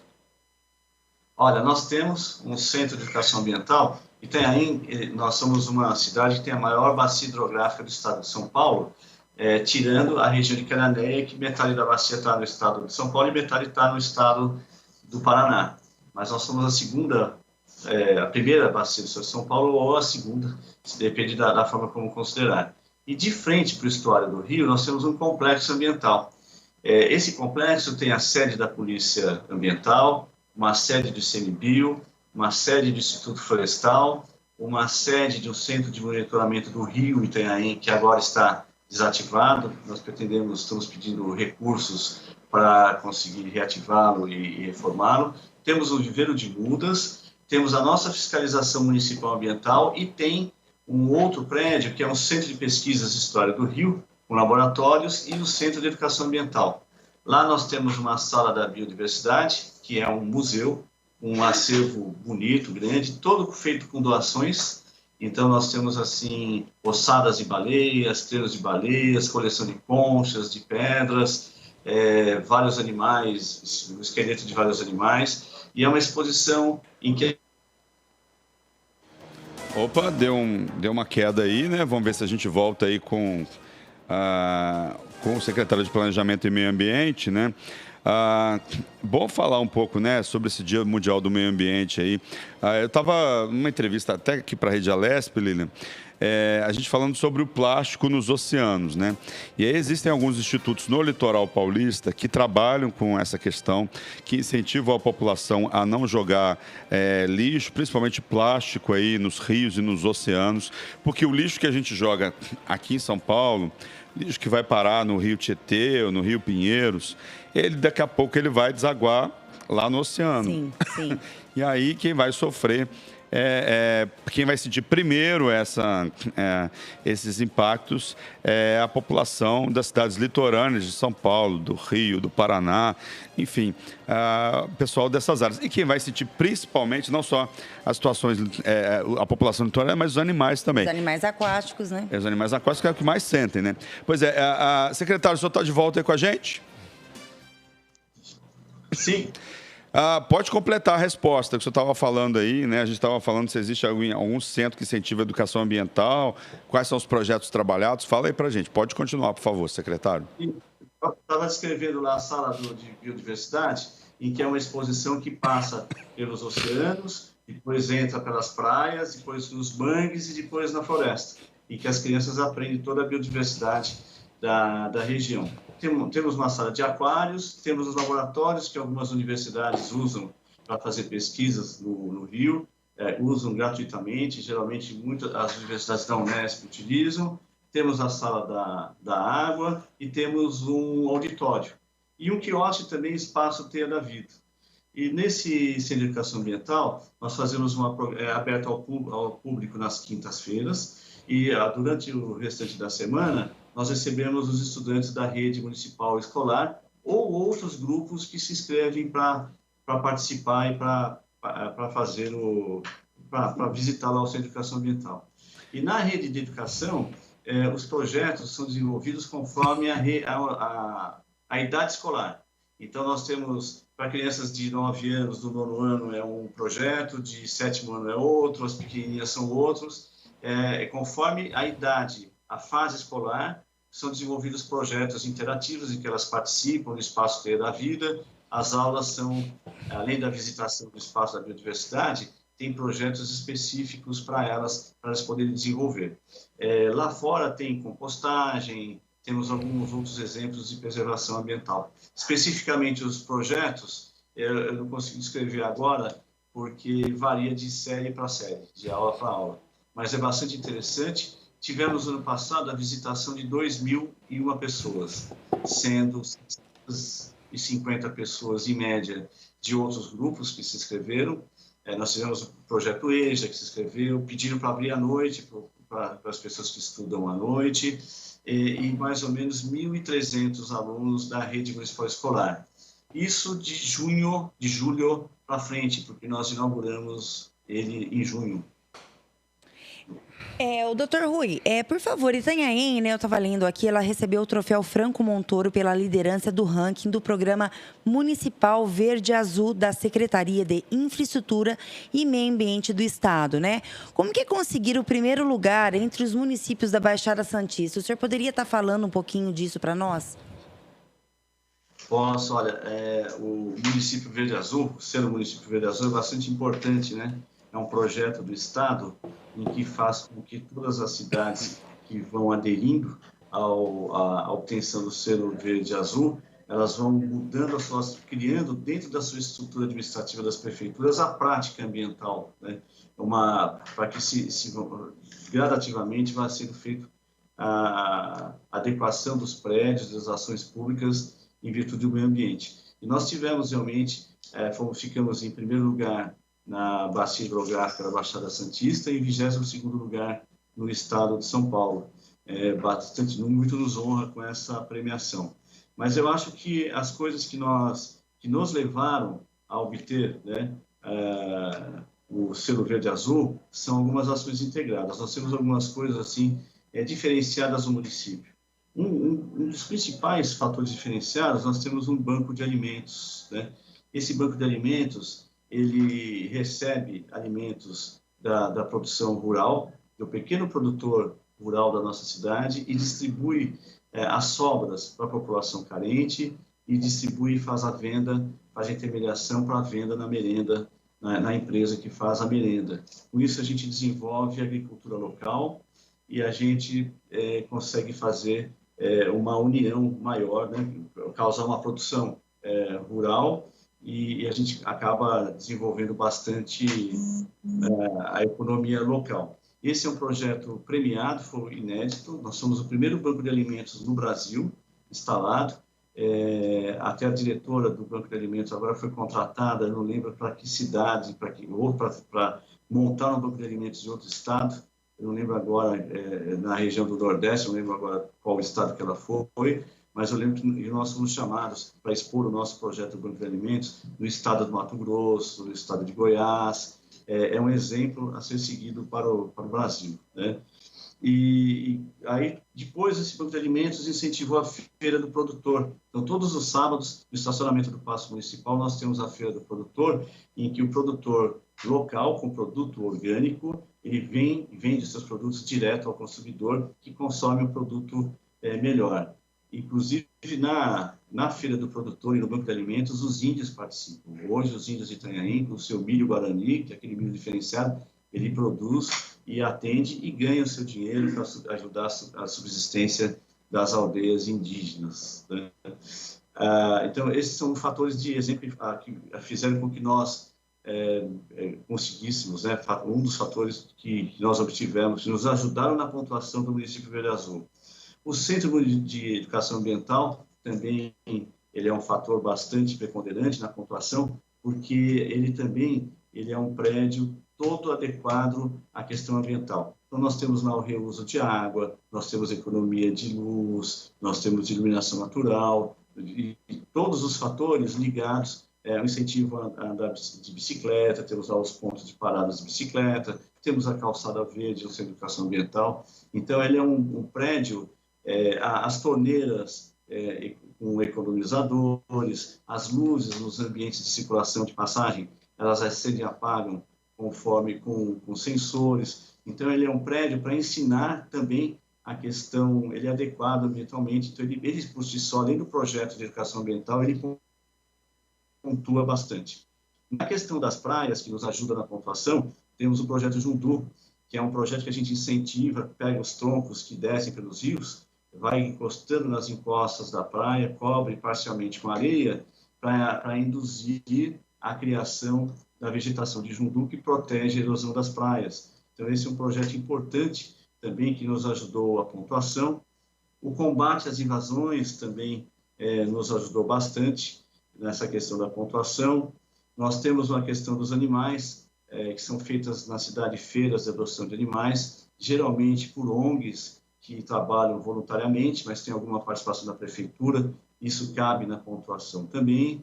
Nós temos ações de limpezas de praias, ações de limpezas de rios, que também nos ajudam na pontuação. Nós temos o acompanhamento da Sabesp na análise da qualidade das águas, da qualidade da saída de esgoto, né, da saída dos resíduos finais, das estações de tratamento de esgoto. Então, esse acompanhamento junto à Sabesp nos ajuda na pontuação. O viveiro de mudas também nos ajuda, entre outras coisas, né? A medição na frota municipal da questão da fumaça, para saber a quantidade de resíduos que sai da fumaça, faz parte da pontuação. Mas essas são as principais ações, né, que fazem a pontuação do município Verde Azul.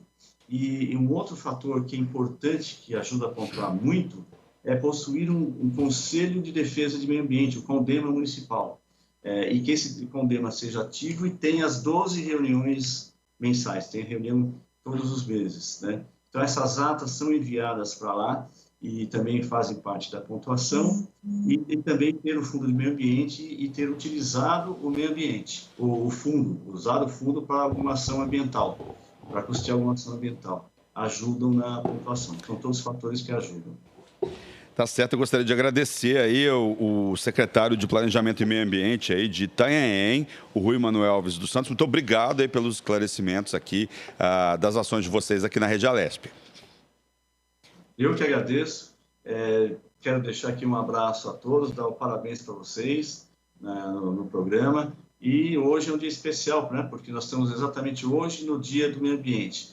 E é importante que nós, gradativamente, todos da população brasileira, gradativamente tenhamos a consciência da preservação ambiental, da mudança. Nós temos que colocar a sementinha em cada um de nós, e por isso esse trabalho com as crianças, para que nós tenhamos, cada um de nós, uma nova atitude ambiental, para que a gente possa preservar o nosso planeta, a nossa cidade, o nosso estado, o nosso país, e preservar o nosso planeta, porque é o local, né? O nosso planeta é a casa que nós vivemos. Não tem. Obrigado. E eu vejo nas manifestações, principalmente lá fora, eles colocam os cartazes assim, dizendo there is no planet B, né? Ou seja, não tem planeta B, né? A gente só tem, igual o secretário está falando agora, sim, a gente não tem um planeta B, não tem para onde ir, né? A gente só tem esse planeta. E aí por isso que a gente tem que fazer esse alerta aí no Dia Mundial do Meio Ambiente, né? Para a gente preservar o que a gente tem, como se a gente preservasse a nossa casa. A nossa casa, né? O nosso quintal, Luciano. Nosso quintal, né? Com os nossos animais que a gente gosta, né, Lili? Sim.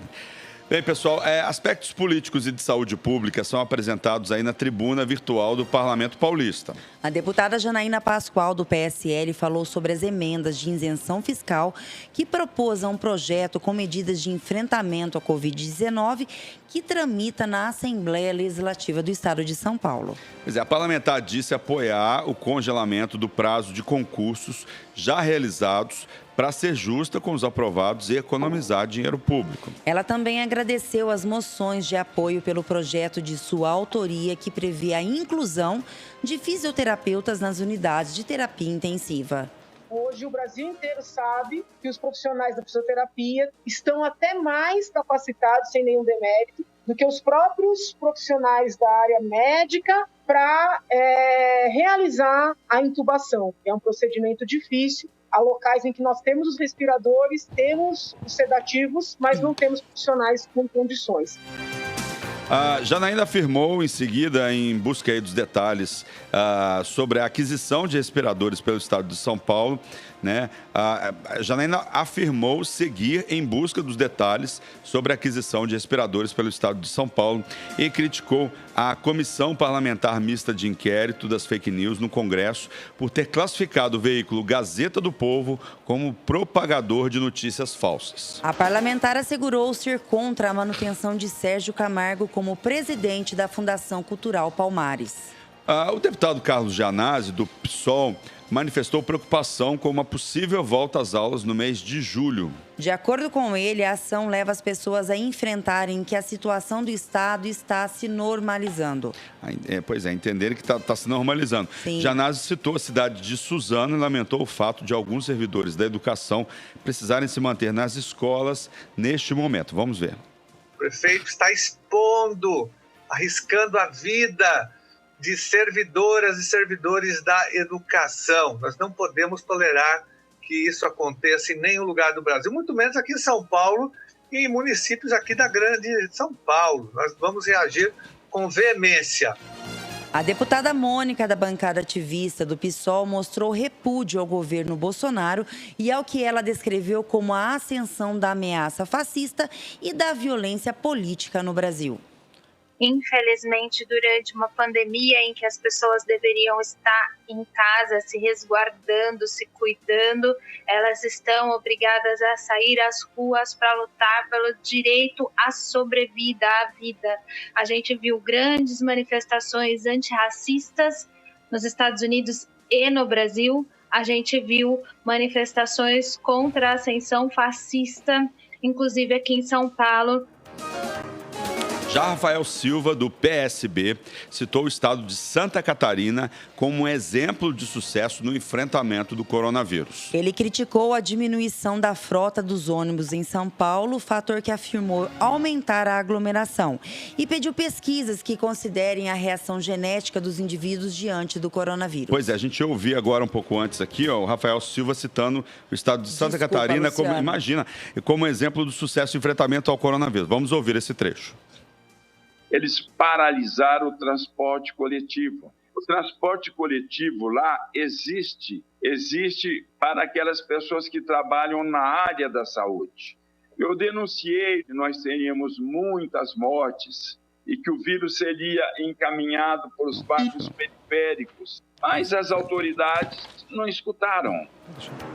A tribuna virtual ocorre às 14h30 em dias que não há sessão plenária ou reunião de comissões e os discursos são transmitidos ao vivo aqui pela Rede Alesp e podem ser acompanhados também pelo canal no YouTube, nosso canal no YouTube, redes sociais ou aplicativos da Rede Alesp. Bem, pessoal, confira agora o destaque que marcou esse primeiro bloco do Jornal da Alesp. A Câmara dos Deputados aprovou ontem, quinta-feira, um projeto de lei que torna obrigatória a presença em tempo integral de fisioterapeutas nas unidades de terapia intensiva, as UTIs.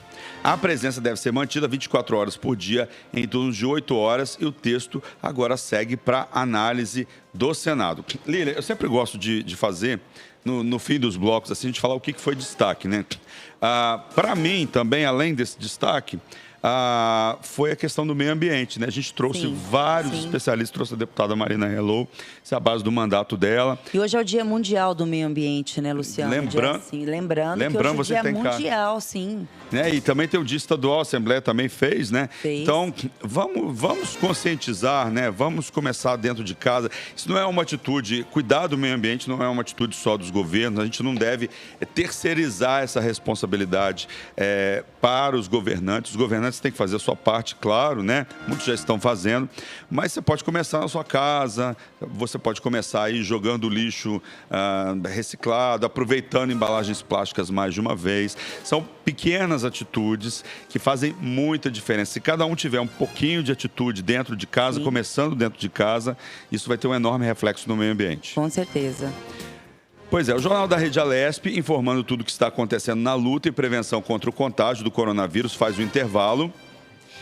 Vamos dar uma pequena paradinha e voltamos em poucos minutos com mais informações para você. Não saia daí. Até...